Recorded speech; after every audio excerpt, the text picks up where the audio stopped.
to Who Put This On, season 5, episode 42, where we watch what the fuck? Marriage or Mortgage. I'm Chris Lorenz. Noah Singer. Hey, this is James. This is Brian. I don't know what the fuck. Oh, VJ. I'm Harris Hoffman. And Beth. If this is your first time listening, we watch a different reality show each week, rate it, discuss it in all its minute detail. Noah, what show did we watch this week? We watched Marriage or Mortgage on Netflix. A wedding planner and a real estate agent compete to win the hearts and budgets of couples who must choose between a fairy tale wedding and a dream home. That's Marriage or Mortgage on Netflix. Thank you. Thank you, Noah. That's a pretty good impression of Netflix.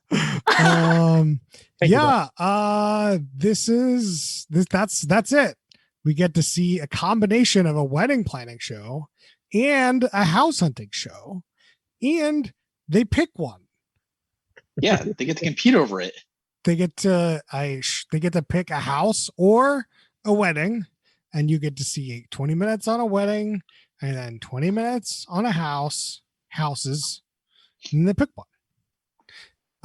So this week, this episode, we watched Liz and Evan. They love country music. They wanted to have a wedding, and they wanted to buy a house. Yeah, Evan just got a new job and is moving to Tennessee. And then they were like, well, this is the perfect time. I have like 30 days of supplemental housing. Let me find a place. I'm not sure it's a perfect time to do either of those things when you're just moving, to be honest with you. Well, I do want to get into that piece because I was like really surprised by the ending of this. A lot of people move to places and buy a house, though. That's not super uncommon. So, like, that way, like, if people are doing it, it can't be that crazy. That was both these things you can do, sure. But I think that it's reasonable to do neither of them either. Right. And also, I guess I personally know a decent number of people who got married and then moved together. Right. That makes a lot more sense. So, especially if you don't want to live together pre-marriage, then like someone's moving, then you kind of want to get married, then move in, right? Like. Okay. I don't know. Let's just start going through this show, I guess. We get it. I think I could smell Chris rating coming through the airplanes here. Oh yeah. Can you? Guys, I think Chris really liked this show. It's kind of 3D podcast happening here. The energy is coming through the mic. I'm sure you're hearing how excited I am about Liz and Evan, and whether I give a fuck if they get wedding or buy a house. I mean, you miss a meaningful member of their family, Franklin. Oh, yeah, Franklin. I mean, we'll get into it, but like Franklin, maybe meaningful, maybe not. We'll see. Let's talk about the wedding first, because they did the wedding in the show first. So their budget was $35,000. VJ, what would you say about that budget? Like, I need to know your thoughts. No, like, I know you have a little bit of setup first. So like the one thing is like the show, what it does at the beginning is like the couple sits down with both the wedding planner and the realtor together. So like they're having a 4-person meeting, and it's a very clear situation that is a competition, which I actually enjoyed, right? Like mostly the wedding planning shows and like realtor shows, none of them have competition. Like one person just gets to like steal all these people's money, no real competition. So like at least they had some little competition. What do you mean? There's the houses. There's a competition on which house people are going to buy. Is that not the whole reason you watch it? No. Like, yeah, like I can just go on Redfin to see that, right? Like I want realtors competing with each other. I want wedding planners competing with each other. I'm sure there's a housing show where the realtors compete with each other. Sure. Yeah. I haven't seen that many, right? So this one was good on that front. So like that, but so on the wedding budget, I have a lot of questions. Like, so firstly, like they make it very clear. They're like, our budget is $35,000.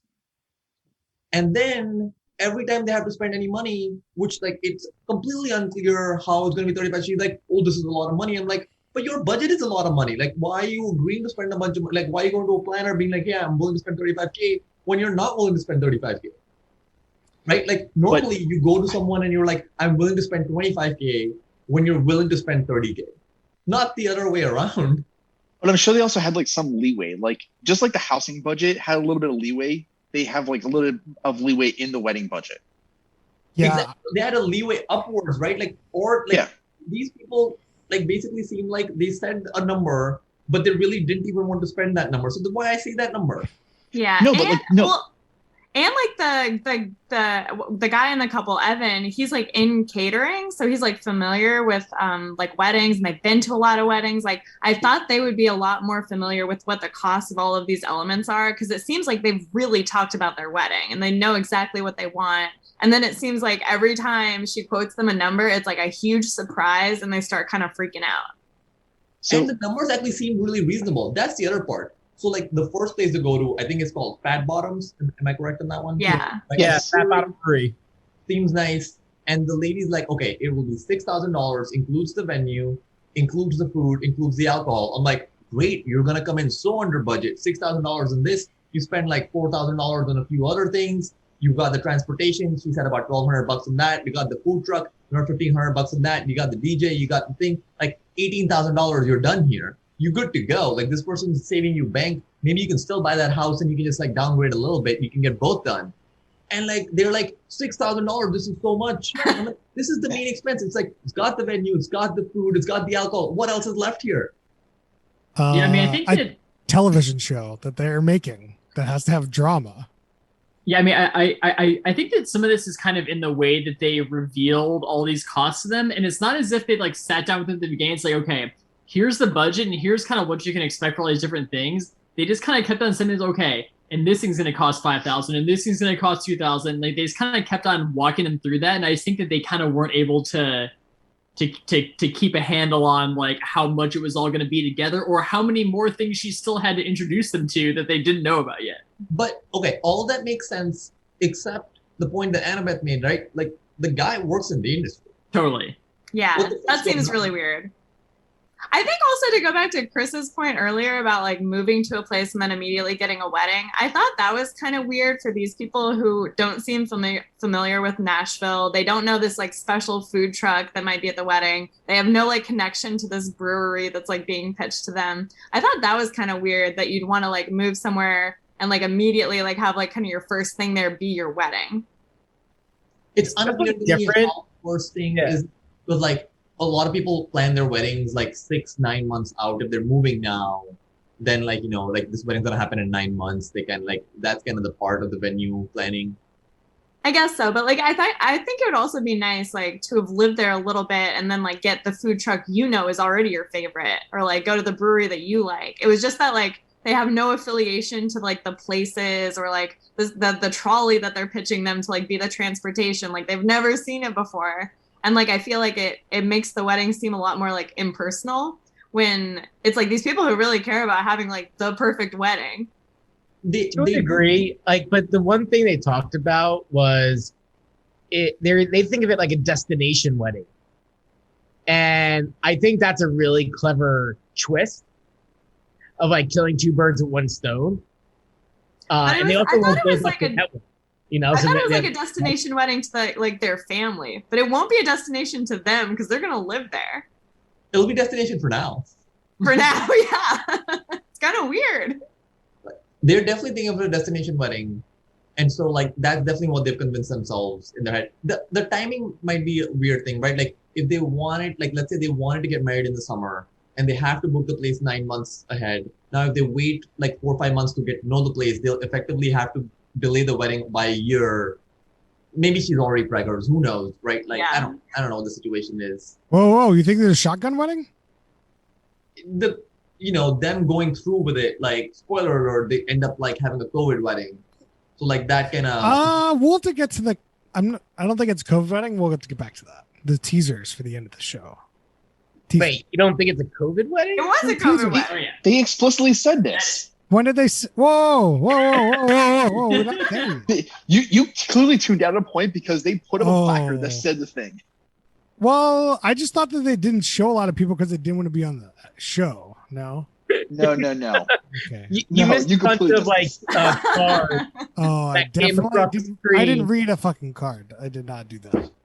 Had a COVID wedding. Like I feel like them pushing it. Like there was something about the timing that was like important to them.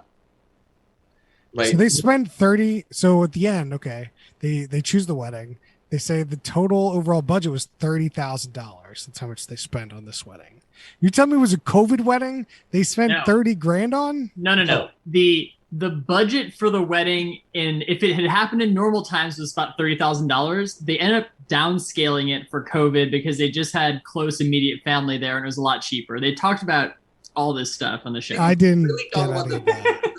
Did they Oh, talk man. about how much it costed at the end? No, they didn't give us a number. Yeah, they didn't say the number, but they did say that it was cheaper and that they downsized it, and then hopefully they can get a house sooner now or whatever. Right. TLDR, they got really fucked. Oh yeah. Yeah.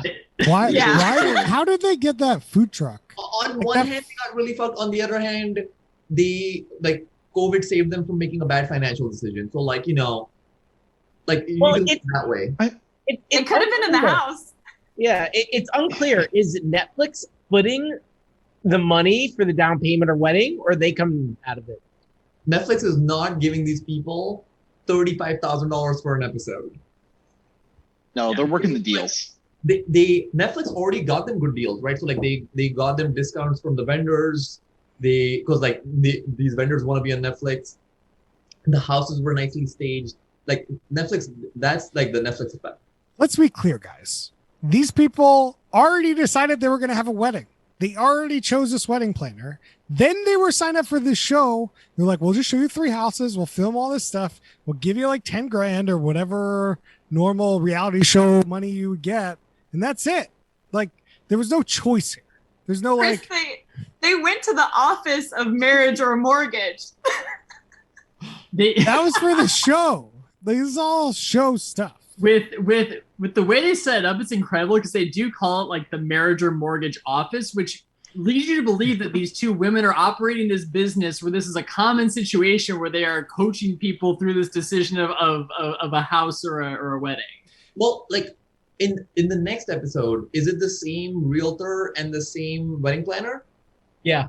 Then The whole they season. did not previously decide. Then Chris, I think you're wrong. Like it's not like this wedding planner had 10 weddings and they convinced all her clients to What be do like, you mean "Hey, it's just wait, a wait, wait." one wedding plan? Like, they've already chosen. This could be a realtor. You only have 6 episodes.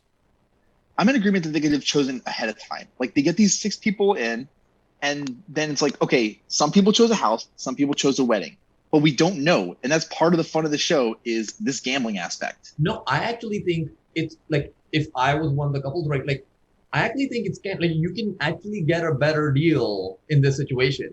There's genuine money to be saved doing it this way. Definitely. Yeah. Noah, I have a question for you. If you've seen other episodes, is it always in Nashville? Is this office based there? I have not seen other episodes. From a quick browse, I actually no, I think it is. Just so when I was browsing the episodes, it's unclear, but looking at the personal profiles of the real estate agent and wedding planner, they are Nashville based. So I'd imagine it's in Nashville or very close proximity. Totally. I'm just telling you, Some of them VJ. have been totally decided beforehand. No. Just when you do a house show, they don't show you houses. You've already bought the house. So how do they do this show so differently? That like, oh, these 3 houses are only 3 houses you're ever going to look at, and you've got to pick one, or you can choose to spend the money on the wedding. That just doesn't work, VJ. Like, no. it just We're doesn't not work. saying that they only saw 3 houses. They might have gone and checked out 20 houses. Like that's not the point here. You just don't have a film crew to show you 40 houses to be on this one reality show when it's so much cheaper to do the other way. Like it's just ludicrous. It's just like really all that happened was the camera crew follows them for 2 days. That's it. Right. And they're going to pick a house in those 2 days? That's just unrealistic. I mean, like a lot of people don't like. You can check out a decent number of houses in 2 days, right? Like, it's just that you go house hunting. Like, there's just not that many houses. Like, how many houses do you think? I people just check out? don't think that like the production schedule and crew is going to be like, well, these two people are certainly going to make up their mind in these 2 days. They're going to 3 days or whatever they filmed it. Like it's so much easier where they've already chosen. Then you go back and do this all in like 4 hours. How are they pairing them up with this realtor and this wedding planner? Because and all these they people have together? their own, this realtor and this other people have they have their realty job. These are people that they're like, oh, you picked this house. Hey, I'm doing this other show. We'll pay you. Come be on it. Yeah. Or like they've already had this wedding. They already planned the wedding. We've already filmed the fucking wedding. And Yeah. they're like, hey, just come on this show. That's like way, way cheaper Yeah, than we- like we- picking a couple yeah. and decide showing them around. We've done Let's this see what math we did here. before for House Hunters, right? And you're spot on. Like they definitely have already decided wedding or house, and then they added on because the filming gets to be out of control. But you still don't know like what they've chosen, and that's part Well, of the what, fun. no, Like, when we're with House watching Hunters- the show, we don't know. Yes, like with House Hunters, we can usually tell like who's got like what house they picked. With this, we have no idea what's going on. That's fair. Okay. Let's, I mean, I thought that they were going marriage the whole way. Just like the way that they're talking about it, like I thought they were going marriage the whole way for sure. At the end, they kind of tried to like trick us. I thought that one house was so perfect for them. I was like, well, Which just one? end the show now. House number 1. House number 1? I thought it was house number 2 that was kind of nicer. Yeah, I thought it was between the first two for sure. But I think you got to go with one for the dog, Franklin. Franklin. Yeah, I just thought that like it was near. Well, they claimed it was near downtown, and then it had a like fenced in yard, like, Well, the and it second was one, big. the lady said it was only 8 minutes away. And it was more expensive. we what should else? talk about these people's very specific house requirements, because one thing, every time they walk into a house, one of their first concerns is how close the neighbors are and that they're going to see the husband walking around naked, and that is that is an urgent issue. They're talking about hedges, they're talking about fences, they're like talking about where they're from, you can't see the other houses. Like there's something really weird going on here. I have no idea where they live in Naples if they cannot see any house from where their house is. They're in a high-rise condo, dude. Like, it's not that hard to imagine. When you have a beach view, like you don't have any neighbors. And You so, can run around naked all you want. so James Open or the Harry, windows. can you describe Naples, Florida to us? I don't know. I mean, it's, I think kind of how they describe it on the show is, mostly kind of Wait. older people, retirement community. It's on the beach, on the Gulf Coast in Florida, So it's north of Miami, or is it? No, the other it's on the coast? west coast of Florida, so it's like across the state from Miami Okay. and like a little bit north. Chris, it's I've heard- across your favorite road, Alligator Alley. Yeah, I slept one night in Alligator Alley. It's a fun story. I've heard they also called Naples, Florida, Heaven's Waiting Room. Can you confirm or deny that? I've heard people call just the state of Florida that. Oh, that's new. I haven't heard that. But I haven't heard that about Naples. Although it wouldn't surprise me about the vibe of Naples. I mean, it's generally like a bit of an older community, people that, have retired and relocated from largely northern and wintry types of places to go to that beautiful sunshine of Florida and, Chris's favorite alligators. Yeah, that was a hell of a description they gave in the show. All right, let's look at these houses. Dig deeper I have into one more these houses. comment. So, like about the houses close by, the guy earlier in the show says that he's excited to move from Naples to Nashville because there will be more people, but not too close to the house. That Yeah. No, he wants to live on a farm where you can't see anyone anywhere around. And he doesn't want to commute that long. but he also wants to live in a village. Right? Yeah. How can you have both? Urban, but no one around. Just No, close your windows, dude. Yeah, all this would be solved with blinds. You can walk Yes. around naked, not deal with people, and you can go downtown, Yeah. but not naked. Make sure you're closed when you go downtown. Or just walk naked and don't give a fuck. Yeah. The other big requirement is that the woman needs like many closets, maybe a closet room with a chandelier where she can sit and hang out in the closet. And another thing that happens in every house is she points out where her closets are going to be, and the man gets nothing. He doesn't need it. He needs his man cave with his golden tea game, which is a Hell of a game. stand up arcade game with It's like so golf specific. themed. The Golden Tea situation was so specific. So I have a admire question on that. the closet situation. I think it was maybe house 3, but I could be wrong. And in this particular house, the realtor had staged the closet in sort of like, off of these check boxes or her requirements, right? So it had a chandelier, it was huge, it was walk in. And my question is, it was almost too perfect. And I really suspect that it wasn't a closet, but rather it was just a bedroom. It just that was a she bedroom. made to be a Yes. closet. Do you It guys was a feel this way? bedroom. Okay. Yeah, definitely. Totally Yeah. agreed. Actually, that closet had a closet in it. So- Like, it was like a bedroom with a closet that they made into a whole closet. Yeah. You know you've made it when your closets have closets. Although Yeah. the one thing was like they had asked for 3 bedrooms and that place had 4, so they could afford to give up the 1 bedroom to make it a closet. The closet room. It was such a big closet. Let's go. Let's go a little deeper on these houses a little bit. So, like, house number 1 was the one that was close and had all of their requirements, which was like fenced in yard, had room for a man cave, had big open kitchen. Like they literally said checks all the boxes, All the lot. And I was Under like, budget. under budget, and at the end of the episode it went down even cheaper because this is the one they picked. And I was just like, okay, well, you picked it, like this is the one you live in, like it's close to work, like what, like I cannot believe that they did this wedding. If you believe the show, like they picked the wedding over this house. But they've been just- waiting their whole lives for this one magical day, Chris. I don't think they picked, like, in my, like, what I was saying was basically the couple had already decided they're trying to dupe these people. They're trying to dupe you're saying that this couple came in, already knew they were going to do a wedding, but then this specific place only deals with people that want to decide if they want to get married or buy a house, It's not because there's a specific. big market for this. No. It's just for the show. Obviously, that alliance only exists for the show's purpose. Yeah. Okay. All right. Let's. Anyone have any other comments about House 1? This is the one with the where they had the nice dog house in the back. Yep. Yeah, And and the cornhole setup. they let their dog out and he poops in the backyard, and that seemed like a good sign.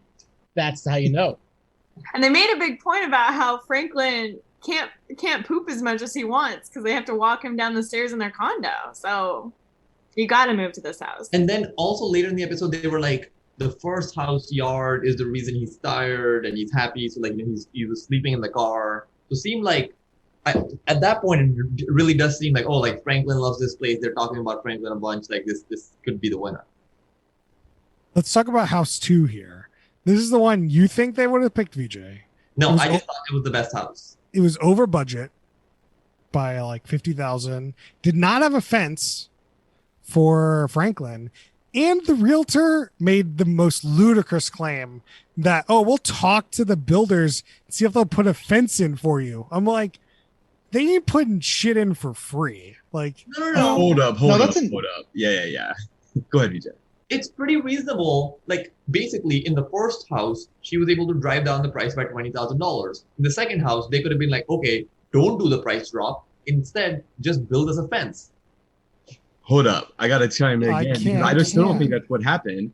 What the realtor was pitching was the house next door, which was a few feet away, but right next door, was also up for sale. And so what she proposed is maybe we talk to those real estate and those people, and as part of selling that house, we get them to put up a fence. Oh, really? Yeah. I didn't I'm get like, that. there's no way in hell you're going to get the No. neighbor to put up a fence while they're selling the house. No chance. No. No. Yeah. I thought it was gonna be the builder of this house because it was like a brand new house. That would make more sense. You can convince this builder, like, because they are willing, like, it's been in the market for a while. They're willing to negotiate the price. It's like, and the builder probably can get a fence put up cheaper for what you can. So then they can basically, like, it could be a win-win in that situation. Mhm. Yeah. So if they pick this house, they're like, oh, this is cheaper because we got them to build this fence. Is that I mean, that's is just that the a next level thing? That's just a general like negotiation thing. Like, oh, this is lower because we're doing this. I mean, like, certainly when my dad was trying to sell his house, he had people that were like, hey, you know, I put an offer on this place if you built a garage on the property or whatever. Like, people definitely come and say some stuff like that. Oh, okay. All right. I've been proven wrong. I thought no one was going to put up a fence for free for you, but They're not it's doing not it for free. It's not, I know. I get it. I get it. Just didn't think about it that think way. The real question is any of the things the real estate agent threw in even real to begin with in the first place? Because they already chose the wedding. Right. So it's all Well- just like trying to make it seem real. My favorite was that she throws in the golden tea machine, which the price of that is just minuscule compared to the house. I'm internet cornering the price of a golden tea machine right now. I'm sure it's about like 1,000, I'd imagine. That one didn't look like a full-on industrial strength golden tea machine like you see in a bar. That seems like the home version. It's a little bit maybe less durable, maybe less nice. You think It it's seems the pretty low. three-quarter cabinet one? Yeah, I think so. Definitely. I Yeah. found this really nice version for $5K. Yeah. So I the think one free that shipping. the one that they had looks like it's $712 right now on Amazon with free shipping. There you go.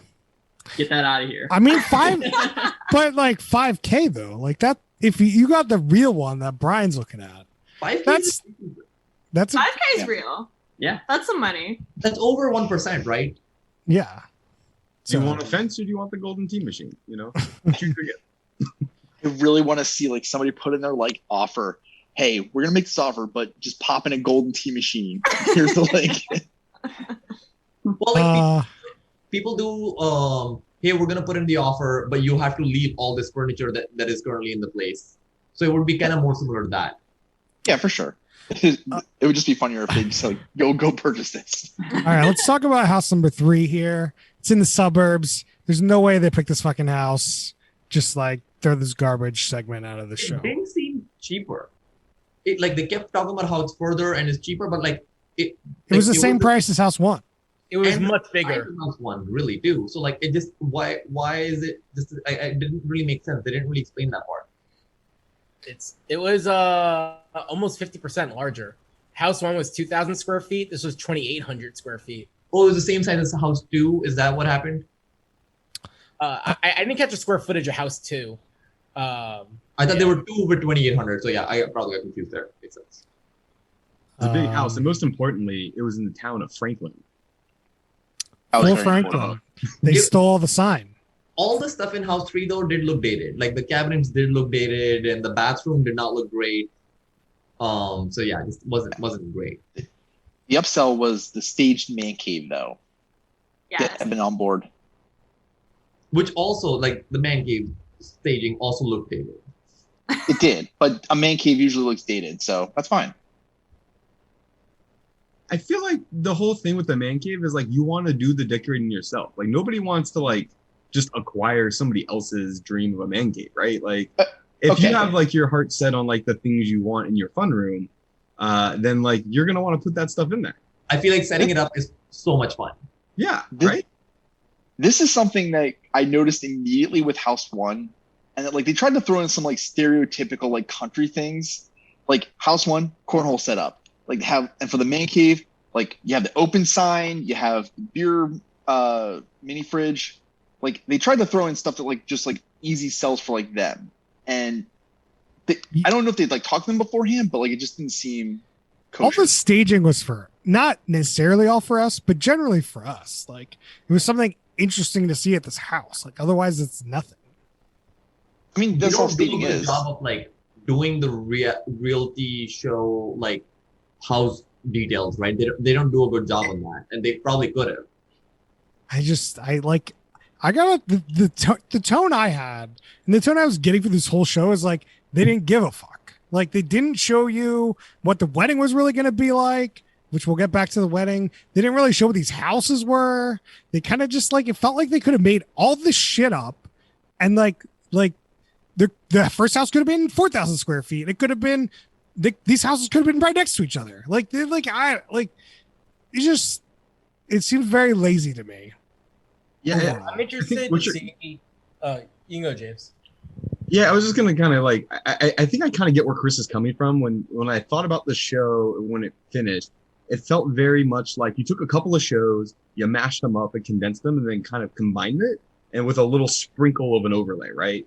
And I think it felt to me like as I was watching it, I think I even said to myself like, oh, this feels like a Netflix like algorithm sort of show where they're like, okay, people are sort of interested in houses, or some people interested in weddings. Hey, how can we kind of merge these two worlds and make something new out of it? And like, well, bam, there you go. Yeah, I feel like these type of shows, they have to be very character driven by the repeats, and they just weren't able to carry it, and that's why there's not a lot of like accoutrement of everything else, because I just don't think, maybe it's because episode one, or they just aren't that strong for this type of programming.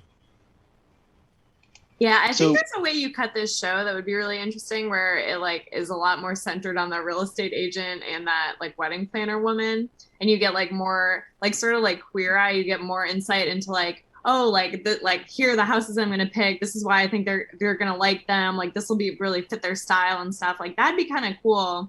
And then this might be too much, and I know this isn't what the show is doing, but it'd be kind of cool if they actually like tried to advise these people on what they like, what makes sense in their life, and like did some like financial planning and maybe like life planning, and like talked about like how they're going to make all this stuff happen. Like that could be kind of interesting if it was like a little more personal and there was like a little more content there. And The like, only issue, if you bring in a financial planner, they're never choosing the wedding. I mean, that's true. That's true. But like, you know, just There's like a only one way to little, answer like a little more of the illusion that like they're out for them. maybe like the only one thing is like, imagine, so this guy moved because of a job, right? So if he like had some X job and now he's gotten a much better job where he's in a position where he is going to be making much more money than before, then maybe like, okay, cool, that's fine, right? He's spending more money. He has to choose one now, but it's not going to be that much of a long-term impact. So like, while financially it'll always make sense to buy the house, but like it's not terrible. Yeah. Is there any case here where you would like watch this couple and then say, hey, don't buy the house? Like, would you ever say, hey, go do that wedding? Like, I don't think I'd ever do that. Maybe if they're gonna move in a few years, like, and they're not gonna stay there that long or something.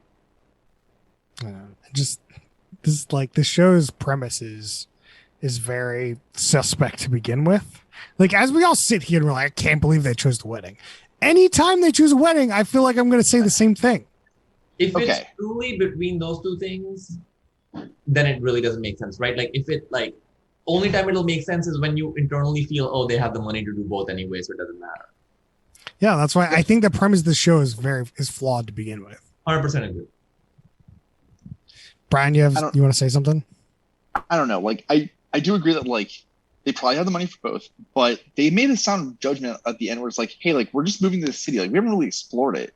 Let me not just like rush into like buying a house. I Like you can get like cheaper leases and stuff and make it happen. I think everyone will agree that it makes sense to be like, don't buy the house, wait for a year, get a 1-year lease, and like learn about the city and then buy the house. That doesn't mean you need to blow the $35K today. You can just keep it in the bank. Yeah. True.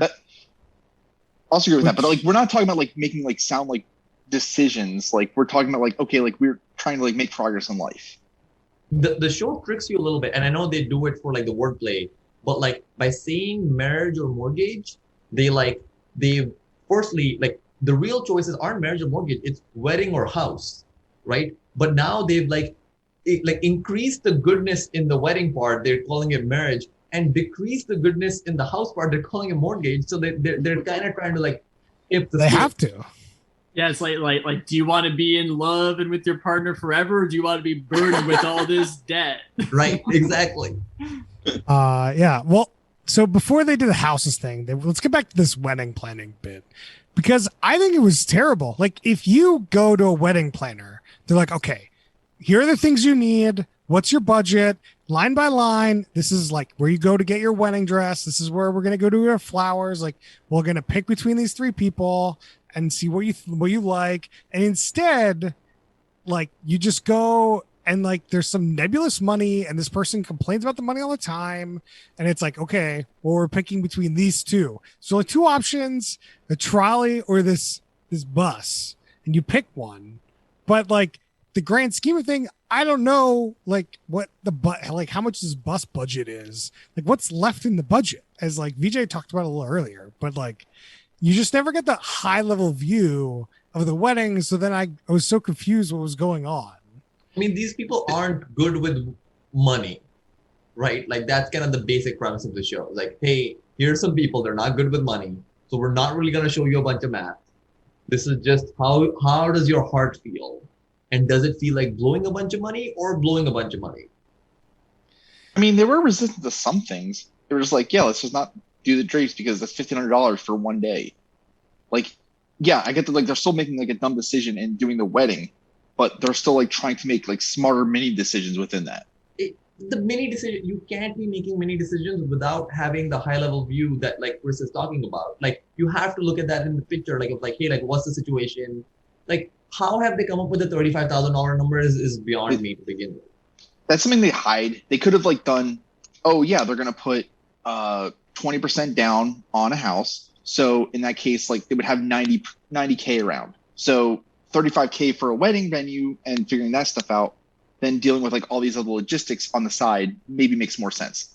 But they hide that math. Yeah, I feel like we're opening up a can of worms. We start talking about math and the show. Yeah, but like they're obfuscating like all this stuff because they know it's boring as hell. Well, I wouldn't say the math is boring as hell in the show. The rules of math doesn't seem to exist on this show. No, they just like just how hide do the you? rules. Okay, take a step back, Brian. If you spend $6,000 on a place and food, And how drink. does your wedding cost $30,000? But that's just like part of it. Like the entire wedding is What's probably the other more part? expensive than that. It's gonna be one Those hell of are a so wedding dress. Let me big. tell you. Like 20 grand also- wedding dress. that's like Like 60-70% of the wedding costs at least. I agree. is it? Yeah. like what else are you spending money on? It's the food, it's the drinks. Yes, the, okay. the venue was not completely inclusive of all food and drinks. It was 6,000. You got some minimum amount of food and drink, and then if you go above that, then you have to pay for it. And they never really talked about what the minimum is or whatever, but they definitely mentioned that in there at some point. Yeah, I do remember that. it was very confusing. So It's confusing on that front, I agree. the initial price of the venue was $6,000, but then they had a changed price later in the episode. It was like $7,300 and change. It was like somehow it was updated. Still, like, I don't understand if that 7,300, how you getting to 30 is Right. beyond me. And if you're spending $7,000 on venue, food and drinks, and your dress is $4,000, then you have other problems that you should be making better decisions with. Yeah, there's a $10,000 to $15,000 gap Yeah. between the items they said they're buying versus the total cost, and it's like there's floral arrangements, a dress, Yeah, maybe I, like servers, like I just said that they said screw that, ignore that part of it. That's not like the fun part you want to find. You're finding a venue and you're finding like all these other Don't pieces. mention the $6,000, right? If they wanted us to not worry about it, they should have just shown us stuff and then been like, hey, this whole thing, $30,000. That's it. Don't give us any numbers.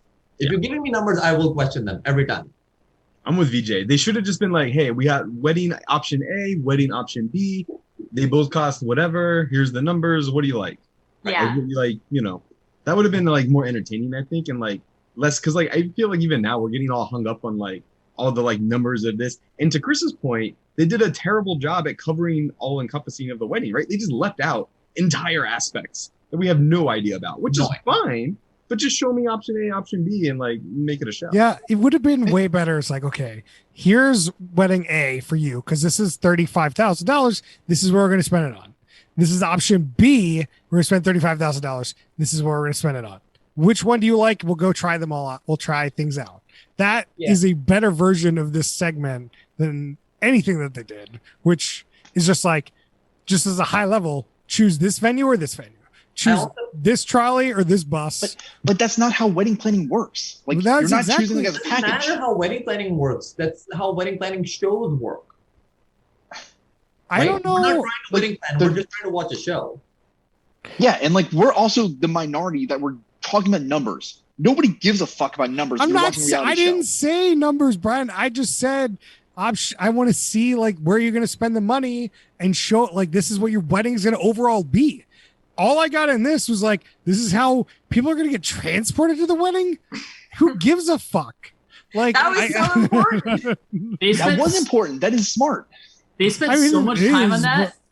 And the difference between the cost of the party bus and the trolley was like $100. It was something ridiculous. Like, Wait, I want to talk about this because this really bothered me with the transportation. So they want to have an 80 to 90 person wedding, something like that. 85%, yeah. And the trolley transports 25 people. And it seems like there's only one trolley that they were talking about renting. Is this trolley going back and forth? Like, what is the time frame of your wedding? Like, how are you only doing it for your VIP guests? Like, it didn't make any sense. And then they try the bus out. It can do like 40 people, still not the whole wedding. I have a lot of questions about this. It wasn't discussed in the cost either about how many trolleys.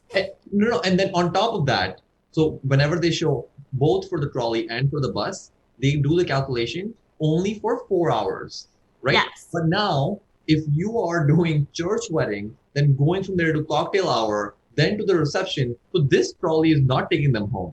This trolley is definitely just leaving them there, and then you're on. So like these people make such a big deal, like, and you know, like a lot of people figure out their own transportation. It's like relatively easy now, so like it's not a big deal.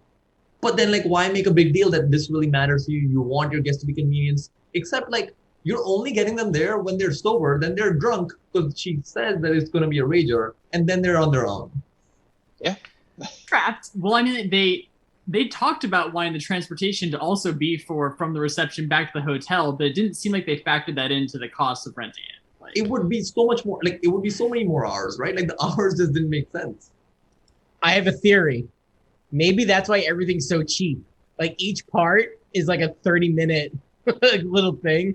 And that's why the venue's 6,000, the food, that's why it's only 6,000 for a 30-minute wedding. It's Yeah. 12,000 for an hour. boom, boom, boom, boom. So I have been to a wedding like that where like everything was boom, boom, boom, and like within like 2 hours the wedding had started and the reception had ended, and that's no fun. There's no way that's a rager. But also like I don't think the venue cares. Like the venue isn't charged, so like they're not gonna have people to have a second event, right? So it doesn't matter. No, I was just It's a joke. ludicrous. Yeah. I don't care to go over the rest of the details if you want to go over them. I got Did one. you- I got one. Okay. Okay. I think it's a big miss. So they're clear they want a fancy rager, right? That's like the theme they're going for. I feel like you gotta go over music options for a fancy rager. And I think you're gonna get some good TV content by bringing maybe like a really like cheesy cover band to do something like, you know, Guns and quote unquote Roses, you know. Noah I like is so those. right here. Like they moving to Nashville, they met at a country music concert. In the first year they were together, they went to over 80 or 90 country music concerts. How in the hell, as part of this wedding thing, did they not bring in one country music band to be like, yo, like this is the entertainment? Like, how did the show miss that? Noah is not so the- right. It's not the show missing it. It's that the people getting married did not care about it. They did not mention that How in did they not the care entire about planning. it? That seems like their Okay. whole life. That's a different story. Like I totally agree, but like it's not the show's problem. The show is focused on what they told them the show to focus on. Yeah, and And they that told is them in the trend. show that they went to 90 concerts in their first year they were together. They clearly care about music. They I said thought they it was care. 20 to be fair, but that's still a decent amount. They said, Yes. they did say a lot. It wasn't 20. Yeah, they wanted classy rager. They cared about the transportation, and they fell within those parameters. The There's class- one more Netflix did a thing. job. Are there weddings that don't have that theme? Like, or is there a different theme for weddings? Like, what's the other option? Trashy. Oh, I guess that's fair. Like, I guess it could be flashy. Shock. I'm just saying, I thought every wedding the theme is just classy rager. Like, that's the deal. No, I Totally. mean, yeah, some people are missing the rager. a lot of people are missing the rager. It's all either fancy or super religious or ceremonial. Yeah. All Wait, right. There's one more thing about their wedding that they wanted that we didn't discuss, which is the reveal was very important. Oh, We didn't yeah. really discuss it. forgot. We don't have to very much, but No, this no, is a yeah. really big deal. That's why they needed the drapes. They needed to spend $1,500 on the drapes. It was like, dude, you could make those drapes $200 in like 2 hours. Just make them like. I mean, Chris, you're playing a dangerous game, sir, because like that's the whole thing with weddings. Like everything costs an exorbitant amount. Well, yeah, it costs $1,500 because it's for a wedding. Right. You go into that place like, hey, I want to like, it's my kid's birthday party. You have some drapes to put up over here because it's so bright. They'll do it for free. Like What? Once that W word gets dropped, is game over. because you'll spend that $1,500. Exactly. They Let's know it. let's go to questions. If you have minutia we want to get into, which I do have some, we'll get to them here. Let's talk about this host. Is this the Apex upgrade for these hosts, which we didn't really talk about at all? So here's a good place to talk about them. We have, let's see, Nicole, which is our realtor, and we have Sarah, there's the wedding planner. Noah, it looked like you did some internet cornering. Can you fill the audience in and us in? Yeah, so Nicole Holmes has a decent background. She was Miss Illinois in 1995.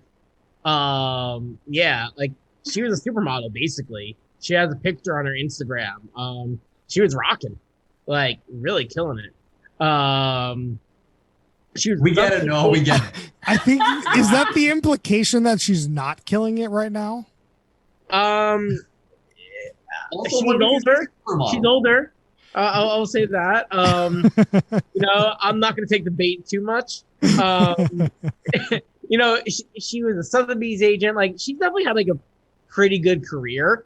And she was like a QVC host. You know, so like, I think this is Apex is like she's the leading lady or one of the leading ladies in the show. So you got to say Apex compared to Sarah, who she seems to have a really good wedding business, but never like TV Mrs. Illinois. You know, not that close. Yeah. Illinois has to be her apex, right? What are we talking about? That's not her apex. Oh, this is her apex for sure. Like, she's like on a she's on Netflix. She's being promoted on Netflix right now. Like you didn't even say winning Miss America. She didn't even win. She's got nothing. She was like a model. Like that's. She won a state. This is but like the state competitions aren't on TV. Like no one's watching that. But also, only like creepy old men are watching that. Even per year, there's multiple Miss Illinois, right? Like there's like different organizations that do it. So like we don't know if she was in the premier organization. Yeah, this is obviously Apex. Thank you. Question: where does QVC host fall in like anything? I have no idea like what it takes to be a host or anything else. It's below reality show. I'll tell you that much. No, I think it's above reality show. So, well, you just said this. You claimed that it was because you said this is her Apex. So let me clarify. She has a reality show now, which she is one of 2 hosts, and she'll do multiple episodes. Getting on an episode of a reality show, right? Oh, yeah. We're talking about reality show host now.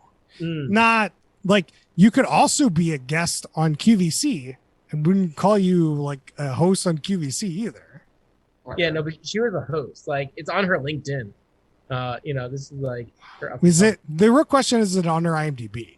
Like LinkedIn, you put anything you want there. It could be, yeah. Could be anything. We know it could be. That's why the question. That's why it's. Chris, I just can't put LinkedIn or I just can't put QVC host on my LinkedIn profile. Sure, you like, can. I'm not. Brian, you should definitely. That's going to get checked out. Should definitely do that. Who's checking your LinkedIn? QVC's going to be like, flag him, lies. I'm going to put it on there and see if anybody comes.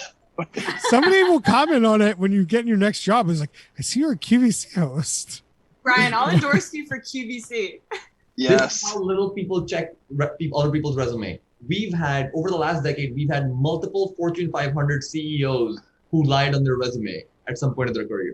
People don't care. Noah, do you have the answer?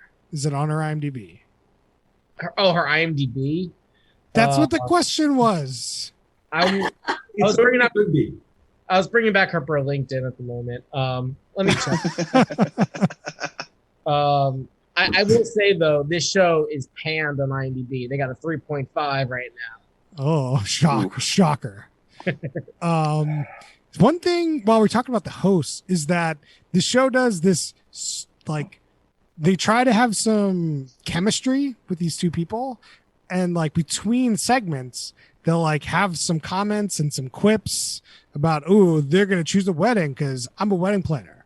Ooh, they're going to choose a house because I'm a realtor. Blah, blah, blah, blah, blah, blah, blah, blah. And So it's real bad. I'll come back in from the corner, and then I have I don't know if you want to call it fun fact, but odd. So she has no other credits on IMDb. It's just a show. Yeah, obviously Apex. The odd fact, it seems that I'm being retargeted for a hands-free pumping bra on IMDb, which I wish I could say I know why, and I would fess up. I really don't know why. Someone's wasting their money is really what's happening there. Yeah. I have two comments. One, both the hosts complain about how the Liz, is that the woman's name? Yeah.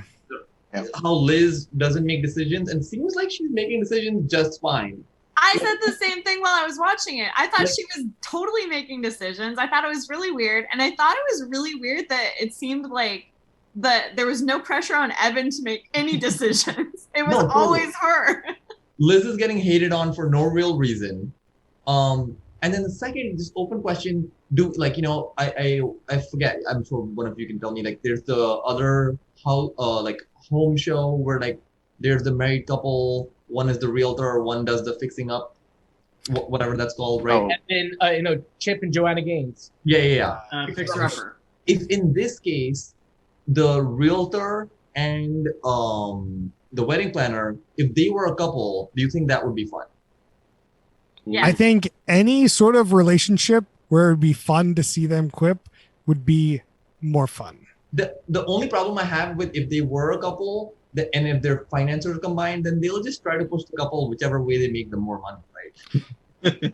Like that's just financially beneficial, but there's no real competition. Money's coming home either way. They've got you, VJ. We just talked about how this show is super fake, and you're like, but then they'll push them to which way. I have to judge the show's premise on the show's premise. I can't judge. I know. They got you. That's all that's what I said. Chris, you just have to let yourself enjoy these shows. You can't worry too much about if they're trying to get you. You just got to come along for the ride, you know? I just, like, literally, Harrison, I just don't care. Like, pull in the Office Space guy. Like, I don't care what house you pick out of the three. I don't care what venue you pick. Like, it was cool. Like, it'd be cool to like see your virtual wedding and you get to pick between the two. That's why I suggested it. I think that would be more interesting. But to like see if you pick the bus or the anyway, who's the worst human being in this show? Noah, you have somebody? Yeah. There's a DJ on the bus that they get. She was very unenthused about being part of this whole shenanigans. I might go with the wedding planner because they were like making fun of Liz the whole time about not picking, and she seems to be picking, and like this dude's not picking. Like you guys talked about it, and I like that's probably one of the worst things about the show, like in terms of like. On top of that, again, Chris, based on the premise of the show, the wedding planner is automatically the worst human being, right? She's just asking people to like blow all their money instead of getting a home for themselves. It's true.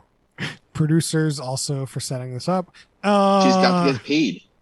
There's I think something to be said for the couple because they did not pick the nice home where their dog Franklin could poop and run free and be really happy. So, you know, where are their priorities? Well, we don't know what kind of house they're renting, to be fair. We don't know what kind of house they're renting. Maybe they're renting a house that like has a bigger yard. No. They said explicitly they're renting an apartment. Yeah. Oh, that's true. You got me. Hopefully, they said hopefully ground floor. Let's talk about favorite minor minutia because I got a couple. We got some quips. We got from, I believe, the realtor said it was like Liz was like squeezing blood from a turnip, trying to get her to ask and like answer any questions, which is really harsh. That's just harsh. Had anyone heard that phrase before? I'd never heard that. That was the first time. I've heard it squeezing blood from a rock before. What? Not Yeah. from a turnip. Well, How do you I've squeeze heard like blood from a rock? juice from a rock. That's the point. Mm. It's just like it's not a thing. That's why, like, Man, blood You from sure- a turnip. That one really got me though. another. There's another one thing I've got is a toast that the Liz makes when they make this decision, or at least they're drinking whatever. Here's to the top. Here's to the middle. Here's hoping we all get a little. Everyone can use in their next cheers. Does anyone else have any other minor minutiae? Please raise your hands. James, give it to me. So I have two. The first one is at some point the realtor says like they're wrapping up some decision. She goes, "Yep, we got to decide on this quick, fast, and in a hurry." And I just feel like all those three things are very redundant. The second minutia. So the man cave, as we've already talked about at some point, we may have glossed over this, but it was filled to the brim with one beer and one beer alone, and that was Miller Lite. Now you may remember, if you were paying attention in the beginning, the Miller Lite is the beer that they both met over when they first drank at a country music concert. And our buddy Brian in the chat repping the Miller Lite. So also maybe drinking roll we should add later up for some with Miller Lights. We'll get to that. We're gonna get to that. Brian or Harrison, give me your minor minutia.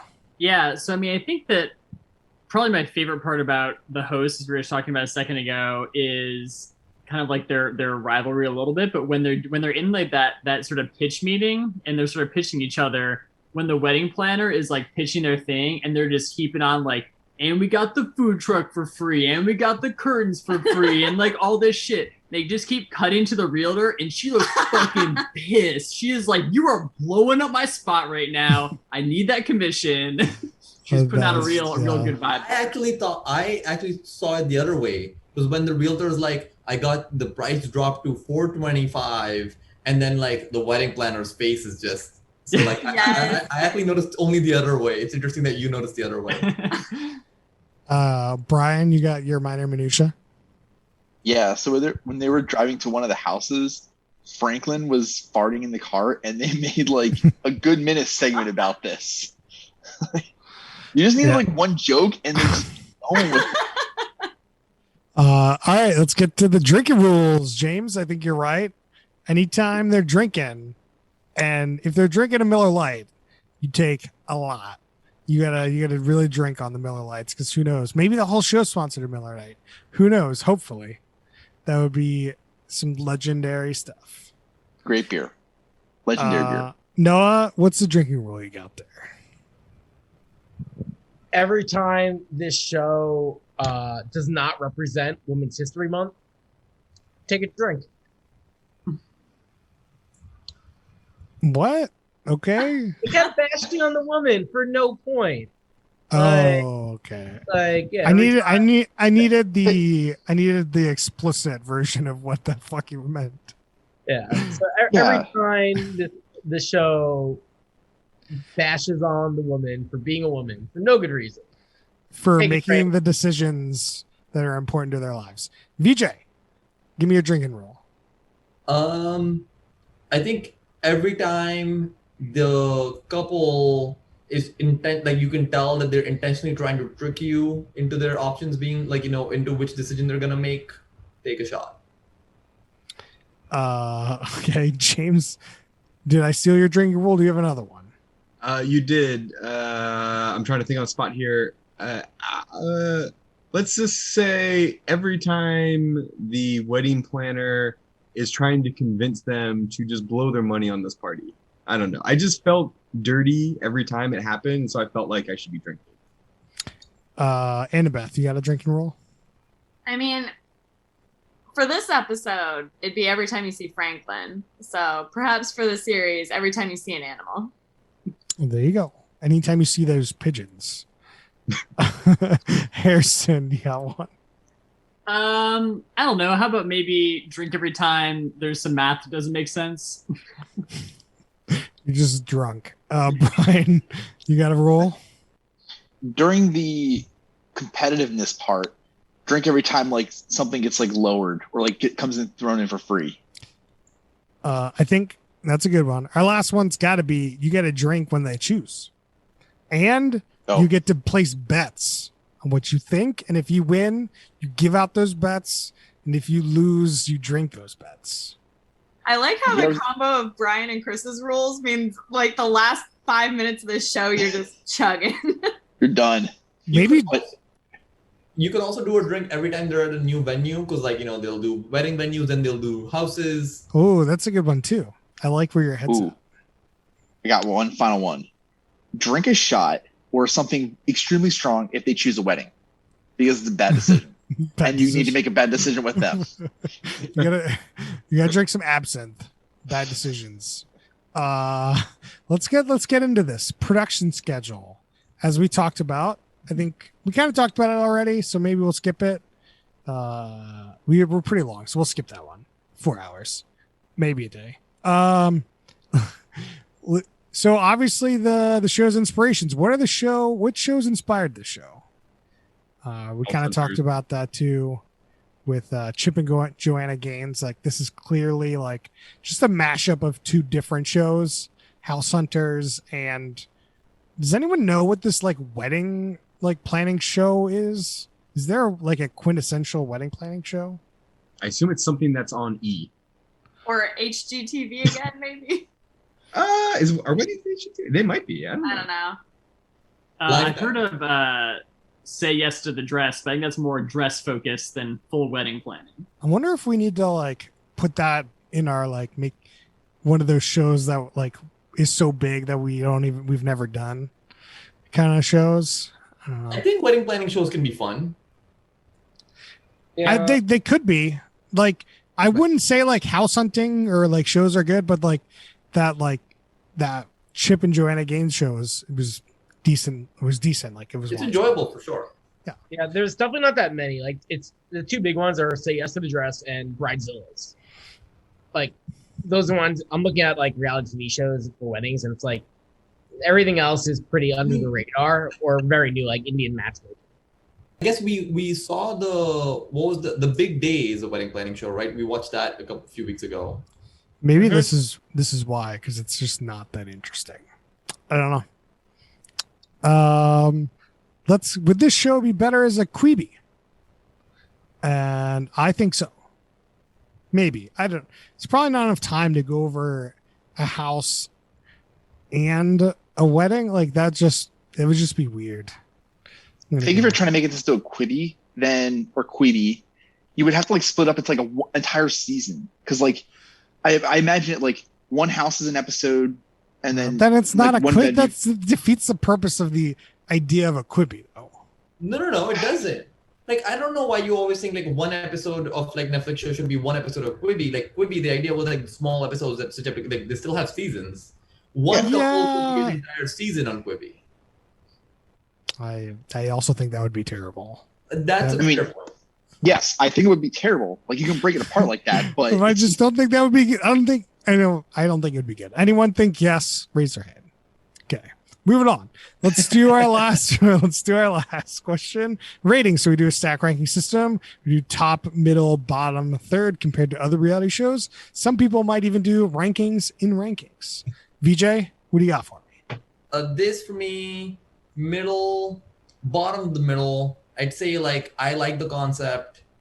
I would love like if someone did I think wedding planning shows can be fun, like I said, and like house hunting shows are fun. They just did neither part well, really. This would be great. Like, Netflix could have really thrown in some money here, gotten Chip and Joanna, gotten like whatever from Bridezilla, and then made the mashup. And then gotten some millionaire who's like, I'm gonna do like $100,000 wedding, or put that as a down payment. Really, like, just turned it all up, and then it'd be hella fun. Brian, what you got for me? I'm going to put it at the top of the middle. I really like this concept of the mashup because The House Hunter show, not so good. I haven't seen like any of the wedding shows, but like the fact that like they had this like, even if it was fake, competition at the end for like what they're gonna choose was interesting to me. And I think that like this opens up a lot of reality shows, and I completely forgot about like the fakeness of it. I just got absorbed into it and thought it was fun. I still Noah. don't believe the fakeness, Brian. I'm with you. Whoa. Noah, what do you got for me? I'm on the Brian train. I like the show more than I think we've led on to in this podcast. I think it's a square middle though, because the execution just has a lot to be desired, but I think the concept has a lot of opportunity. So squarely the middle for opportunity, not for execution. James, what do you got for me? I'm fighting with this one, but I think the show has a lot of potential, but judging based off of this, I'm going to put it in the bottom. I like the concept. I liked what they tried to do. I kind of agree with what others saying. I just don't think they really nailed it and really pulled it off very well. And like at the end, I just asked myself, like, would I want to watch another? And I don't really have much desire to, like, unless the people were really much more interesting or I had a lot of faith. So yeah, I'm gonna throw it in the bottom, but I'll give it a top of the bottom for my inner ranking system. Annabeth, what do you got for me?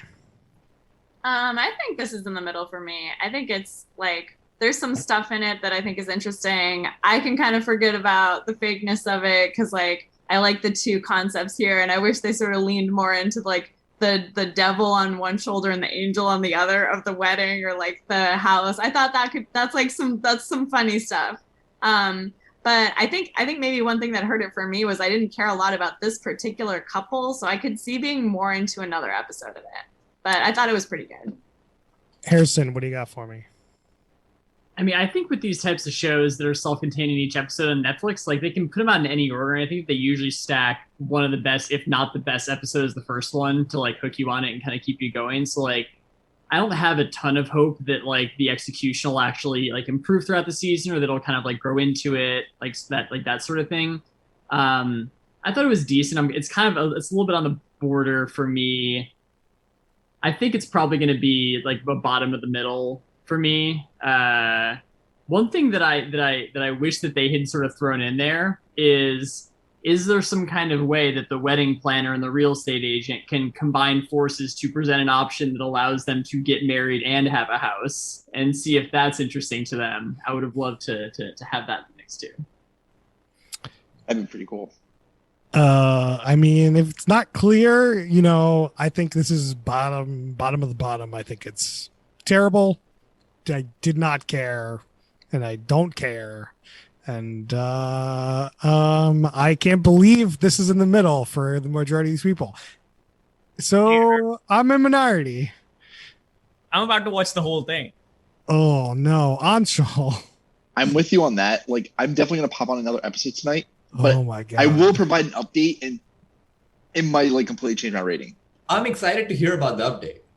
I'll give you that much. Yeah, me too. Speaking of, let's get into shout outs. So for me, Floribama Shore is back. So I've been watching that. They're not on the beach anymore. They're in a mountain cabin in COVID times. So it's COVID, just kind of them hanging out, which is exactly what I want. But there's still just a lot of yelling. But it's, it's meddling. But there's not a whole lot of shows like it. So I'm keeping watching it, apparently. VJ, you got a shout out this week? I watched last weekend. I watched all of WandaVision. Would recommend. I waited till like finale came out and watched it all in a day. So it's fun.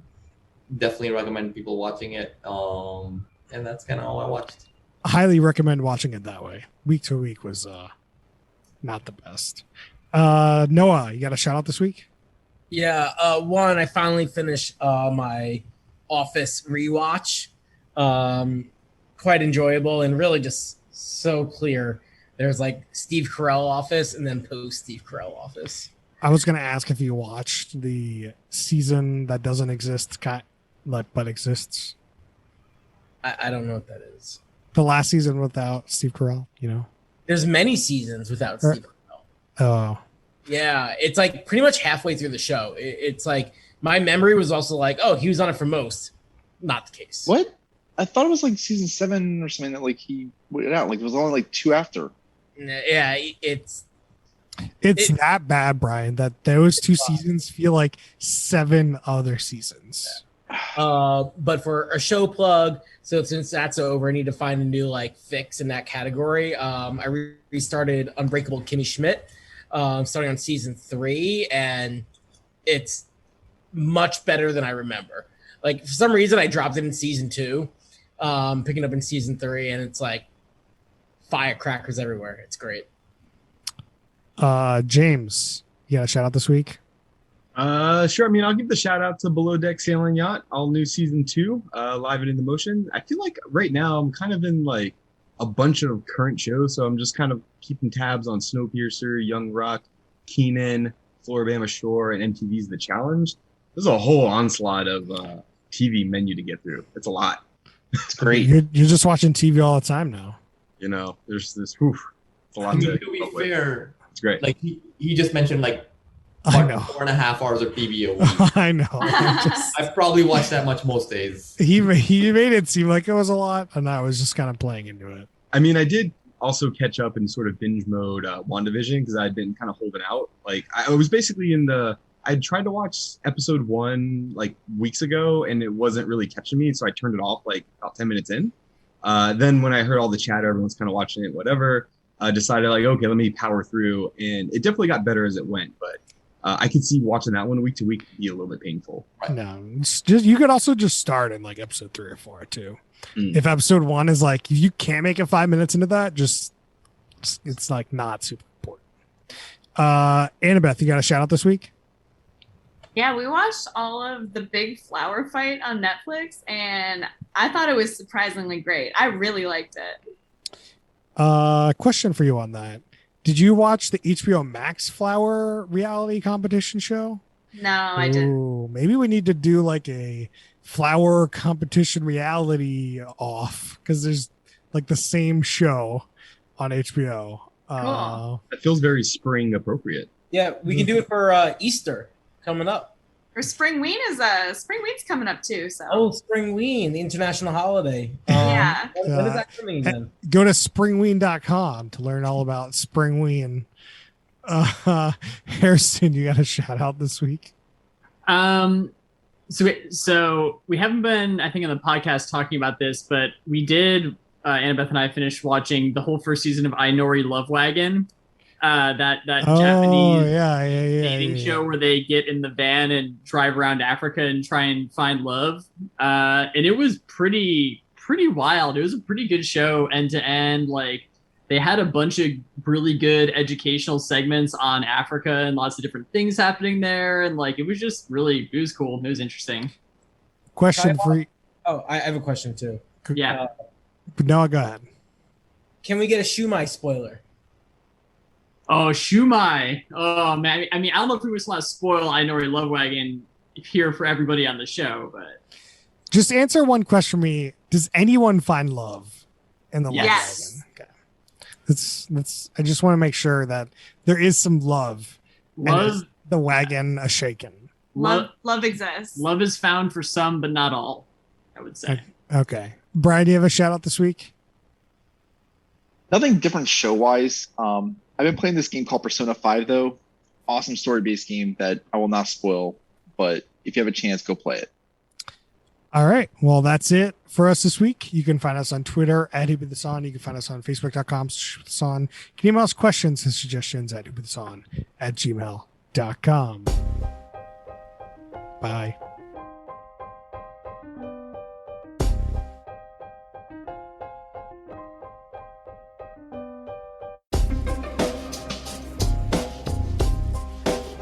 No, I'll watch a lot of TV in the background, and the show fits that idea perfectly. Yeah. So that's a non-official rating then, because that doesn't count. Yeah. Background So it's TV is not- a so whole other it's- category of TV. So Here's it's the not thing. top third. What is Here's it? the thing. Any reality TV show, if you watch it with people, is great. Yeah. And those people not being Better. Chris. Yeah. There's some that like that's the ones I like put at the bottom because like it's just like you can't. It's too much. Like the whole thing with reality TV show is it's all over the top bullshit, and that's the entertaining part, and you need people to talk about it. I think this show actually wasn't over the top enough. Like that's kind of the part of the problem. Exactly. I really think if they did like all the budgets are like 17x, that'd be cool. Yeah. I wanted them to show them like really crazy stuff for the wedding. Just like real and then make them decide how they were gonna move their money around to get the really good stuff. Yeah. I like that. This felt so practical. Get the fucking homeless. Like take all their money. Yeah. What's funny is like average cost of a wedding. I'm gonna go upstairs. I don't Bye, know. guys. I might dial it back upstairs. See ya. No. I was really struggling with like, is 35 a lot or a little? Like, I have no idea of like weddings, so like, I was like, Seems are these like a people being lot. super conservative, or is that like a baller budget? Like, I assume it's not a baller It's budget. not a baller budget. I think it is. I think most people would spend half that. Okay, that's good for reference. I don't think so. I think I so. don't know. If I you don't want to think- like cater I it and think- get a big venue and like all this stuff, like I don't know. I think if you were like in Seattle, if you were trying to get a venue with food and drinks, just that alone is getting. Oh yeah, in If you're in Seattle. Seattle sure. proper, yeah. Yeah, the whole pricing, the numbers just like were so hard to. The show is kind of based around it, but they were just so irrelevant and just so annoying Yeah. all the time. Yeah, like I feel like I didn't like. I would have like if they're gonna focus on numbers, at least help me out. Like I should walk away and be like, oh, I kind of have an idea of like what a wedding in Nashville, Tennessee might cost or something. And, like- I have no idea. Well, it starts with we have 35K for a wedding or buying a house. I'm like, what is the price of these houses? What's Yeah. how is that the decision? The And math then- doesn't work out on the house at all, right? Yeah. It's like And then- 35K on like a $500,000 house is not enough of a deposit. Right. Or down payment rather. So Theoretically, you can do it. Theoretically, you can make like 5% down payment and just have the closing fees and stuff. It's doable. I mean, it's not advisable, but like none of it's advisable, right? So, like, yeah. What's And the- funny is couple was definitely super boring. Like I think Annabeth's 100% right. Like if it was like interesting people, maybe it would. It could have been interesting. The show just like sucked. They should have It like just, like- double dipped into like the whole country thing and like their background a little, like something. Like they didn't seem like totally blah, but they came across very blah. They just Little like bit. they just sell them as like the stereotype of like the woman who needs her clothes and the dude who needs his man cave, and it was like the most hetero couple ever. Yeah. And like you don't Completely really agree. get to hear them like agonize about the decision. Like they don't seem real. That's what makes it feel super fake to me. Is it's like there's no strife. They like present them the iPad and they're like, okay, we decided. And I would be like, I'd be freaking Whoa, out. whoa, Annabeth. 1, or is it 3, 2, 1? Then they said their decision. That was nuts. We should. That was some good minutia. it just like, One thing that I did mean to bring up on the show is that I kind of sneaked a peek ahead at one of the later show descriptions, and one of the wedding requirements for a future one is that they have a ranch dressing fountain. oh no. I saw something on Reddit about a range dressing fountain. Maybe it's from that show. Oh yeah. Could have been. I've On definitely the seen that on the wedding- Eric Andre one. I do think though, if you're gonna claim a destination wedding and you're going to make a bunch of people fly out to you, you have to have somewhat of a balling wedding. You can't be like, hey, all of you come here, even though we have not even really moved yet. Yeah. And, Wedding's going to be at the Four Seasons. Don't worry about it. yeah, like it's just like like you can't be like, yeah, everyone come out, but then like here's some hot dogs. And my ranch dressing fountain. Okay, you guys didn't talk about it on the podcast, but like when they actually had the wedding, somehow the food truck made the cut for Yeah. $1,500 Yeah. 10 people. It was probably cheaper though because it was a smaller wedding. So like That was a $1,500 minimum, regardless Yeah. of how much you buy, right? that's all negotiable in COVID, dude. Like when that Exactly. I mean, in starts COVID, making yeah, fucking yeah, money. The person is struggling. They probably have nowhere to be, so like they're just trying to get whatever. Well, let's be clear. Like Saturday at like 8 or whenever this wedding is going to end, like they don't have a whole lot of places to be. There's only like you know, It is. bars let out way later than weddings, so you could still be out for bars if that's like your thing. If that's not your thing, then you definitely don't have a place to be. Yeah, Am I like the only during one- COVID times you can really, it's Yeah. just they're trying to get whatever business right. That food truck is not coming out for $500. That food truck's coming out because they're on this fucking show. Yeah. Yeah. That's the only Yeah. contributing reason. Or like the minimum 1,500. How many Like- people were at that COVID wedding? Can we talk about that for a second? There was a table that looked like it was like for 10 people. It did seem like around 10 people. It seemed like it, but then like there seemed like there was one scene where I think like one of them was in front of a dance floor. Hmm. It seemed like, and the dance floor alone had like a handful of people. Then I was like, are there more people here? Should I be But then like concerned? it also showed the trolley and it looks like just the parents are in the trolley. Yeah, definitely. I have no idea. Yeah, it seemed like there was like the people who were in the wedding and then the parents. Yeah, And the entire Netflix crew. yeah. Which like that's also I don't know. Probably COVID like wedding, 8 people. it seemed like they overspent on that situation for sure. Well, it's kind of like maybe they were like, well, we're just not going to get married at all. Netflix was like, you signed this contract, You gotta have see- to. You have Oh, to. man. Done. You have to see your Ah. wedding. I don't Signed know. in blood. I think Then- Netflix is pretty reasonable. I don't know if Netflix really cared for those last like 90 seconds of the show. They could have just been like, hey, like put up like a card that's saying like I don't think that's how that works. I think Netflix has done this before where they just like put up a card saying this is what happened and then move on. Like they're pretty reasonable and responsible. Like at least on the social front, that's one thing we can give them credit for. They could also just not tell us. Like I don't know if I needed like to know. Yeah. You have to get the COVID sympathy, Annabeth.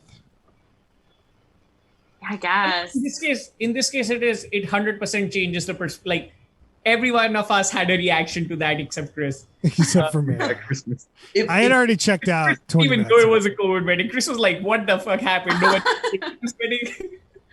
I had checked out 20 minutes into this. So Like everyone had a reaction to, oh, after all of this, they got fucked. So I sad. think they got saved. I agree, but like in the we sense, don't know what the money was. Yeah. in the sense of what they wanted to do. I mean, It's they true. must have, yeah, I guess like what happened, like how much money were they able to save? Like I guess that's unclear. but then they might want to throw a baller party again for all their friends and their new Tennessee friends, like later. They don't have friends, dude. Yeah, the 17 friends that got married is just 17 weddings. The two of them combined What? got invited to. How are you making friends when you're just sitting in your closet under your chandelier? Good point. If I bought a golden tea machine, Chris, how often are you coming to hang out? I might just be sleeping on that couch. I actually missed on the show when she said the chandelier in the closet part. Like I heard chandelier, I didn't catch the closet part. So then like I just thought she was like, I really wanted a chandelier somewhere which has a couch under it, like for like a little reading area or whatever. I'm like, oh yeah, that seems totally reasonable. Then it shows up in the closet. I'm like, wait, I'm not here. You mean that room? It's a closet. Closet room. It's It's a closet room. It's a room in the down the hallway from the master bedroom. I liked how the realtor revealed it too, where they show the other closet, and they're like, "Yeah, Evan can have it all." Yeah, in And the then first don't when get she, it. when As she soon as she said it, like I was like, yeah, they'll have a separate closet for her. And they're like, what do you mean? I loved when she saw the first closet. She's like, what? I told you closet. Like, no, there's another one. So just wait. All their stuff did was so boring. I was trying to remember. I don't think it ever told us. Did it ever tell us like if the woman works or like what she does? I Or, was like wondering any that other too. fact? No. Nope. Evan got All a new irrelevant. job. Annabeth. And I'm like, you can just like, if she doesn't have a job, then like, just get a job. You can have both. Seems like it. Yeah. Yeah. There's kind of like this underlying tone that sort of like it seemed like there'd be a theme throughout this episode of like very stereotypical, like super conservative sort of roles and like perspectives on things that Yeah. like I feel like it didn't really hit me until like we started all talking about it and just like, man, it's kind of hard to unsee all that now. And it's just like, it's like, yep, of course the guy has to have his man cave and the wife has to have her closet with the chandelier. And we don't worry about what the wife does for work, but the man makes the money and she has to make all the wedding decisions. It's just, I don't know, like, you're right. Like, it really Yeah. hits like all of those like super stereotypical stuff, like rubs you in a weird way. It was Uh, super weird that she was in charge of making the decision. It really felt like he didn't matter at all. Once He didn't more, have any stereotypical. input on anything. I right? just think the Sure. audience for Oh. this show is like women, right? So like, I don't know if it's women. I think is the audience just conservatives. Like I'd go a step further. Like, is it the man and the couple that's going to watch the show is a very conservative, like, you know, hate to throw around the T word, but you know, sort of the stereotypicals, right? Like, is that the target audience of this? I'd be surprised if the audience of the Yeah. show wasn't majority women. Hmm. Yeah, I This can kind of Yeah. place where you and I work together. Okay, but sure, like the audience can be women, it can be men. Like it doesn't mean it's like jobless women who only care about their closet. Right. No, I No, I think it's a little sex. I mean, in general, like Right. weddings are inherently a little sexist, like at least in the way that we look at them, where like it's like the women's like girls have been thinking about it since they were young, and like they're the ones that kind of decide on things. Like that's like a cliche, and I don't think that the cliche is inherently wrong, but like the vast, like I think that that's still a good percentage of weddings is like all the women makes most of the decisions, That and like, this just kind of leans into that cliche. It's just all the stuff adds up, right? Like her just hating on her for no reason, her Yeah, that job too. being irrelevant to the situation. She could have they would have said like, hey, he got a new job in Nashville. They decided that they should move for it, and so she hasn't started. They could have actually made a point of like they can't afford more because she's still in the process of finding a job after the move. Pretty reasonable thing to say, right? Doesn't matter which way it is. Like, you know, people move for each other and then they have to find new jobs. Like that happens. Oh, by the way, the realtor's hair was intimidating. The like the slicked back. It's just standing in your face, like it's called It's almost peacocking. like Sonic the Hedgehog, like Yeah. with like with the hair product, It right? was. It was It's like Hedgehog. Sonic. Yeah, it's like, whoa, hey guys. Yeah, Wild stuff. It's a weird one. what a show.